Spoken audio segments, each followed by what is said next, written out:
السلام علیکم. محمد عزیز صدیق اپنے پروگرام میس نیوز کے ساتھ حاضر خدمت ہے. عدالتیں یا پاکستانی عدالتیں اپنے جال میں خود ہی پھنس گئیں. یہ سوچنا پڑے گا کیسے اس نظام سے انہوں نے نکلنا ہے.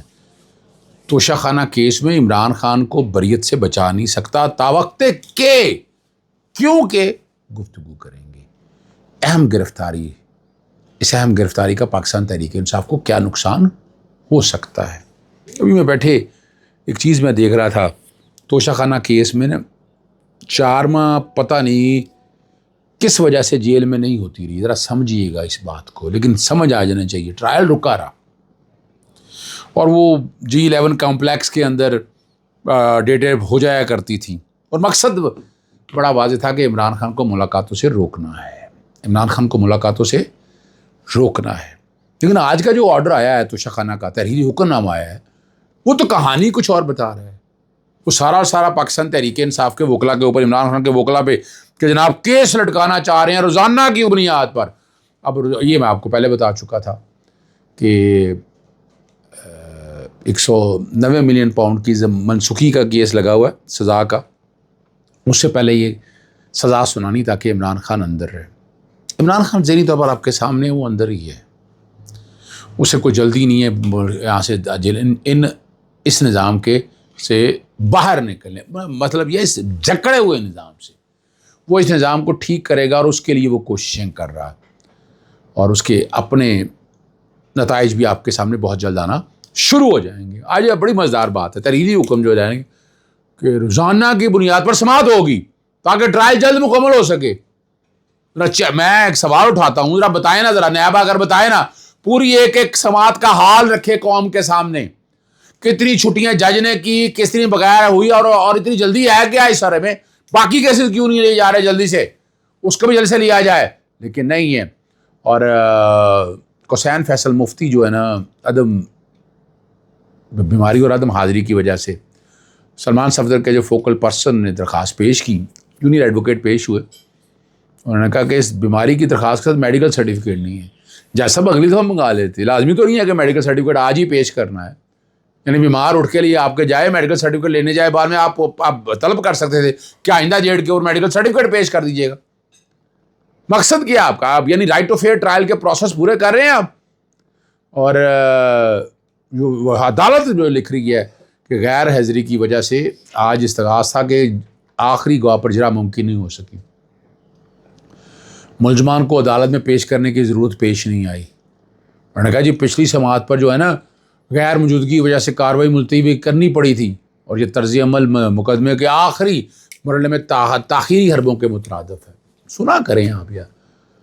3 مرکزی وکلا نے وکلا صفائی کو ہدایت دی تینوں کو کہ وہ مقدمے پر پوری توجہ دے، کیونکہ 2 ملزمان جیل میں ہیں اور ٹرائل کا تقاضا ہے کہ جلد فیصلہ سنایا جائے. اور یہ بھی کہا ہے کہ آئندہ کسی بھی وکیل کی غیر حاضری یا عذر قابل قبول نہیں ہوگا، قبول نہیں کیا جائے گا، یوں کہہ سکتے ہیں. اور فیصلہ آنے تک مقدمہ کی سماعت روزانہ جاری رہے گی. اب کیا ایسا کیا ہوگا جج صاحب؟ قوم کو سمجھ آنا چاہیے نا، پتہ چلنا چاہیے کہ کیا حالات آ چکے ہیں آپ کے پاس. پاکستان تحریک انصاف کا یہ دیکھیں، میں یہ جیسر بہتر سمجھتا ہوں. گرفتاری ہے لیکن سامنے بڑھ کے خود گرفتاری دیجیے، اٹس اے گڈ جیسچر. پیش نہیں شبلی فراز اور عمر ایوب کی وہ جو نااہلی ہے، الیکشن ہونے جا رہا ہے وہاں، وہ اگر انہوں نے اپنی گرفتاری دی ہوتی تو ان کی درخواستوں پہ سارا کام ہو جانا تھا. باہر ان کی گرفتاری تک یہ معاملہ رک گیا، اور یہ سوال ان کو دے رہا ہے. میں یہ نہیں کہہ رہا کہ آپ کو زبردستی گرفتاری دینی چاہیے. اس نظام، یا تو نظام سے لڑنا ہے تو پھر نظام کے تحت چلیں آپ. میں آج بھی سمجھتا ہوں گرفتاری دے کر اپنی سیٹوں پہ الیکشن رکوایا جاتا.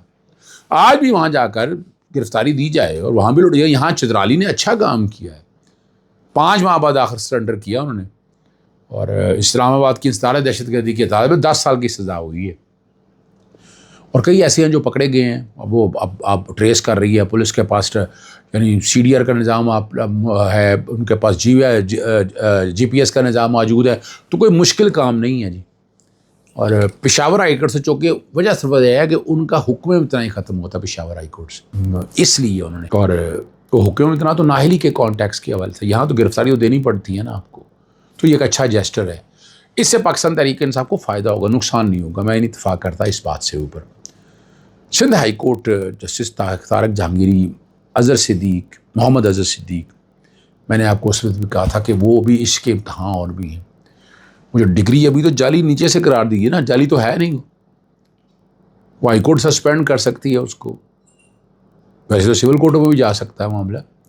اس کے بعد اگلا فورم ہے، پھر اگلا فورم ہے، تو سپریم جوڈیشل کونسل کچھ نہیں کر سکے گا۔ یعنی آج وہ ان کی جو ڈگری ہے وہ تو سسپینڈ ہوگی۔ اب 18 کو جو ہونا ہے، 18 تاریخ کو جو سپریم جوڈیشل کونسل کا اجلاس ہونا ہے، وہ تو کچھ نہیں ہو سکے گا اس میں اندر، جی بالکل اس میں کچھ نہیں ہوگا۔ اور یہ بھی میں نے آپ کو کہا تھا کہ اسلام آباد ہائی کورٹ کا جو جج کو کام کرنے سے روکنا ہے وہ بھی غیر قانونی اور غیر آئینی ہے، اور وہ بھی آپ نے دیکھ لیا، معطل کر دیا جسٹس طارق محمود جہانگیری کو۔ یہ بڑا ریلیف ہے ایک، اور 3 دن میں ڈگری منسوخ کرنے والی کراچی یونیورسٹی جواب دینے کی بجائے بار بار مہلت مانگتی رہی۔ نیا رجسٹرار پیش کیا گیا جو جج کا سوالات کا جواب دینے سے لا علم تھا، اور پیچھے کھڑا ایک شخص اسے پرچی تھما رہا تھا، اور جامعہ کراچی کے سنڈیکیٹ اور انفیئر کمیٹی کی سفارش پر مزید کارروائی سے روک دیا، یعنی اس کے بعد اگلی کارروائی کی طرف وہ جا رہے تھے، اور انہوں نے کہا کہ نوٹس پرسوں ملا ہے، جواب جمع کرنے کی مہلت دی جائے۔ جواب جمع کرانے کی مہلت تو دے دی ہے، لیکن ڈگری منسوخی کے فیصلے کو معطل کر دیا۔ اور جسٹس اقبال کلوڑا صاحب نے رجسٹرار سے استفسار کیا کہ اگر عدالت مہلت دیتی ہے تو اس دوران درخواست گزار کے خلاف کارروائی ہوگی تو اس کے نقصان کا ازالہ کون کرے گا؟ انہوں نے کہا اگر بعد میں فیصلہ واپس ہو گیا تو درخواست گزار کو پہنچنے والے نقصان کی ذمہ داری کس پہ عائد ہوگی؟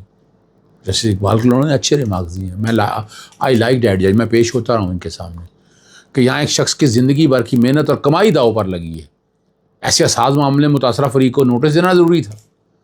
اور رجسٹرار نے لازمی کا اظہار کرتے ہوئے کہا وہ بھی نئے تعینات ہوئے ہیں اور اس معاملے سے آگاہ نہیں ہے۔ تو اس پہ انہوں نے کہا کہ اگر آپ عدالت میں پیش ہوئے ہیں تو جواب تو دینا ہی ہوگا نا جی۔ آپ سمجھ لیں بات کو ذرا، جو میں بات کہنا چاہ رہا ہوں۔ میں نے اس کو بھی کہا تھا کہ یہ زیادہ دیر نہیں چل سکتا، صرف اتنا ہے کہ فارم 47 کو چھیڑا انہوں نے۔ جب آپ ان معاملات کو جب چھیڑیں گے تو پھر آپ کو بھگتنا تو پڑے گا، لیکن کھڑے ہو گئے۔ آج میں لاہور ہائی کورٹ میں کہا تھا، میں کہا 5 ججز ہیں جو کھڑے ہیں لاہور ہائی کورٹ کے، میں کسی کی بحث کے حوالے سے نہیں کرنا چاہ رہا، لیکن سپریم کورٹ میں ججز اس طرح نہیں کھڑے ہو سکے۔ لاہور ہائی کورٹ میں تو دیکھیں نا کئی ججز ایسے ہیں جو یہاں سے، میں بڑے سے سوال اٹھا رہا ہوں ان کے لیے، انہیں مختلف بینچز میں بھیج دیا گیا، لیکن یہ بینچ بنانے کا نقطہ نظر غلط ہے، طریقہ کار غلط ہے۔ لیکن جسٹس بابر ستار اور جسٹس سردار جزا خان کے سنگل جج بینچ ہونے کے اثرات جو ہے نا آپ کے سامنے آنا شروع ہو گئے۔ اور توشہ خانہ فوجداری کیس میں سزا سنانے والے جج ہمایوں دلاور، آپ کو یاد ہوگا نا، سوشل میڈیا کے وہ مہم سے متعلق جو ہے نا، اور وہ کیس جو ہے وہ منتقل ہو کے جسٹس انعام امین منہاج صاحب کے پاس آ گیا، اور فیصلہ بھی سنا دیا گیا۔ اور F I A cyber crime wing میں محکمہ اینٹی کرپشن خیبر پختونخوا کے ڈائریکٹر جو ہے نا، ان کی اخراج مقدمہ کی درخواست مسترد کر دی۔ 3 صفحات پر مشتمل فیصلے میں لکھا ہے کہ درخواست گزار پر الزام ہے کہ اس نے دیگر شریک ملزمان کے ساتھ مل کر سوشل میڈیا پر ایک منظم مہم چلائی۔ یہ مہم احمد صدیق دلاور فریق نمبر 5 اور اس کے اہل خانہ کو بلیک مرنے اور ہراساں کرنے کے لیے شروع کی گئی۔